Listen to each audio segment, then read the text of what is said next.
Hey everyone, welcome back to my channel. I'm Andrew, currently a gap year student entrepreneur in Malaysia, and on this channel, we explore ways to improve our work, our life, and ourselves in general.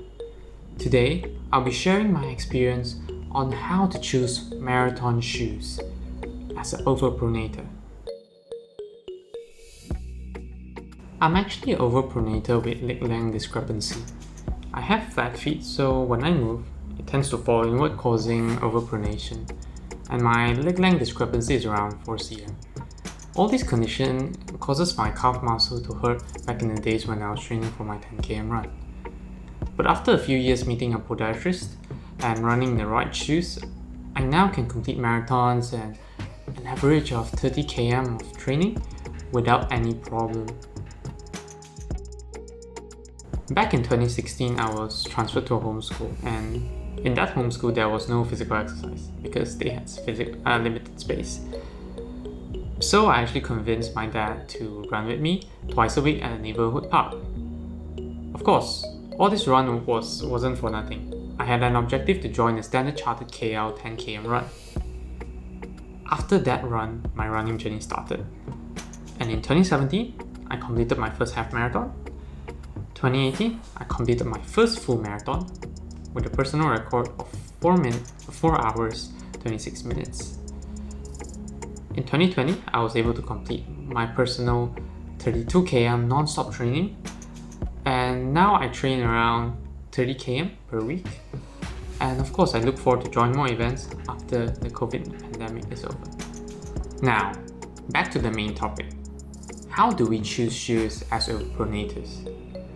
Different shoes are actually designed for different people with different kind of pronation. Us as overpronator has the least amount of option, while people with underpronation has the most amount of options. If we choose the wrong shoe, it can have damaging effect as it may cause more injuries and you may feel pain in parts of the leg when you run. I experienced the latter. There are 6 main factors when it comes to choosing the right marathon shoes for overpronators. First, you need a firm midsole. Us as overpronator, when we move, our feet fall inwards, and it happens even more so when you're running. Therefore, when we actually have a firm midsole, it supports our arc and prevents it from falling too much. Second, we need sufficient cushioning. Having a firm midsole actually doesn't prevent you from having overpronation. It just minimizes it. Therefore, a sufficient cushion will act as a buffer between your foot and the ground. Whenever you hit the ground, soft cushioning will soften your impact and therefore decrease the chance of you getting injured. Stability features. A firm midsole is one of the stability features, but other shoe manufacturers actually add on their own stability features into their shoes. And now I'll show you a few examples of stability features from my previous shoes. So here I have my first pair of running shoes, and they are the ASIC Gel Phoenix 7. So at the bottom here you can see that they have this thing called trussic system, which further enhances the stability of your midsole. And my second pair, which is Dynaflight 2. They have the same thing, a bit shorter, some trussic system here as well. But what they have here, they have a support on the heel. And I forgot what's the name for this. And of course, all these stability features don't have a standard name because they're all marketing names. So you should probably ask the salesman to know more about them. But of course, you don't really need them. They just helps out for further stability. Because my latest pair of shoes, this is actually the Nike React Infinity Run Flyknit 2, I think. The name is very long.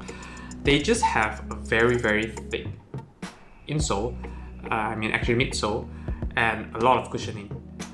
And when you try to twist it, you can hardly twist it as well, because just having these 2 features is actually good enough as well. But having all the others will improve the stability. Comfort. Comfort is actually the most important one, because regardless of whatever features they have, the shoe must feel comfortable when you're running, because you're gonna spend a lot of hours in it. So I always recommend people to try the shoes in store or even buy it online with the option to refund it if they really don't like it. Because if you don't feel comfortable in it, you won't have a good experience running it for hours and you won't achieve your personal best in your next marathon. Fifth, you should consider a wider shoe if necessary. So everyone's feet is different and some feet are wider than the other. And that's why they have this standard size called 4E and 2E for men, and 2E and D for women. The standard size for men and women is D and B. If you need a wider size, you can actually ask the salesman to get them for you. But do note that when you try to get wider sizes, they tend to have fewer options. But of course, it's better that way because a wider shoe have a bigger base, which allows your feet to fit inside better. Otherwise, it will just be too cramped and it won't be a good experience running in them as well.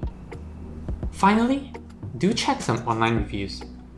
I recommend people checking their shoe model on Run Repeat, Running Shoe Guru, and Sole Review, because these websites provide a lot of information about your shoe which you may miss. And there's two key things which they actually provide. One is the estimated lifespan of the shoe, and second is whether is this shoe recommended for marathon or maybe just 10 km runs. Now, there's a few things that you should never solely base on when you're buying your marathon running shoes. First, don't buy them based on their design or aesthetic. Us as Overpronation runner, we mainly focus on buying a pair of shoes that fit our legs well and decrease injuries. The design and aesthetic should always be your last consideration, because if you put that first, you will limit your options that in the end you only have a few that may not fit well or not that comfortable. Don't buy it solely based on brands. No brands are really better than the other. They are all special in their own ways. When we look at shoes, we should just look at the physical features, as those are the things that directly affect the running experience. The branding actually doesn't change anything. Finally, don't cheap out on a pair of good running shoes.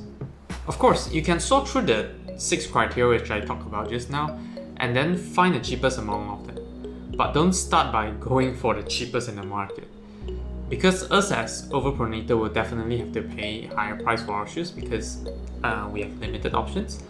But it works well as an investment down the road because it prevents injuries and actually you won't feel that much pain running in them. If you like this video, do feel free to like, share and subscribe, and maybe consider checking out my previous video where I talk about why I wake up at 5 AM every day using the 5 AM club method. Or maybe you can check out the Incongruous channel, which is a podcast channel created by me and Verene, my girlfriend, where we discuss about incongruous thoughts of our daily life. Thanks everyone for watching, and hope to see you guys in the next video. Goodbye.